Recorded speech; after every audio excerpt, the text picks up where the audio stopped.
এই ভিডিওটি দেখার পর থেকে আপনি কিন্তু নিজের পোশাক নিজেই তৈরি করতে পারবেন। এখানে একটি সেলোয়ার কাটিং করে দেখাবো। এখানে হচ্ছে সেলোয়ারের কাপড়টি এখানে 4টা ভাঁজে ভাঁজ করে দিলাম, যেহেতু এখানে বেল সিস্টেম সেলোয়ারটি কাটিং করব। 6 ইঞ্চি এখানে বাদ দিয়ে 14 ইঞ্চি বা 15 ইঞ্চি হাইটা নিয়ে নেব। নেওয়ার পর লম্বাটা আমি হচ্ছে 39 থেকে 40 ইঞ্চির মতো নিয়ে এগুলো হচ্ছে সুন্দরভাবে মার্ক করে নিব। তো এই মার্কগুলো অবশ্যই সুন্দরভাবে করে নেবেন। নেওয়ার পর এখান থেকে আমাদের স্টেপ বাই স্টেপ মাপগুলো নিতে হবে। তো এখানে একটু দেখুন, ভালোভাবে খেয়াল করবেন, নিচের মুখটা যেটা রয়েছে বা মুহুরি যেটা রয়েছে সেটা আপনার পরিমাণ মতো নিয়ে নেবেন। এটা হচ্ছে 6.5 ইঞ্চি নিয়ে নিলাম, 1 ইঞ্চি ব্যালেন্সভাবে নিয়ে নিলাম। এখানে লুজ যেটা রয়েছে, লুজটা হচ্ছে 18 ইঞ্চি কাপড়টা রয়েছে।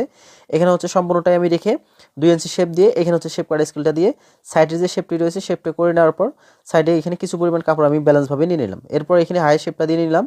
নেওয়ার পর এখন এই পার্টটা হচ্ছে সুন্দরভাবে কাটিং করে নিব। তো এভাবে কিন্তু আপনি বাসায় বসে থেকে কিন্তু নিজের পোশাকগুলো নিজে কিন্তু এখন থেকে তৈরি করে নিতে পারবেন। অযথা কিন্তু দর্জি থেকে আর কিন্তু টাকা দেওয়া লাগবে না। তো অবশ্যই ভিডিওগুলো ভালোভাবে দেখবেন এবং ভিডিওগুলো অবশ্যই দেখে কাজ করবেন, তাহলে কিন্তু নিজের পোশাক নিজেই কিন্তু তৈরি করতে পারবেন। সাইডে যে কাপড়টি আছে এটা দিয়ে হচ্ছে আমি বেলটা তৈরি করব। এখানে হচ্ছে এলাস্টিকের জন্য আমি 1 ইঞ্চি পরিমাণ নিয়ে নিব, যেহেতু চড়া এলাস্টিক আমি লাগাবো।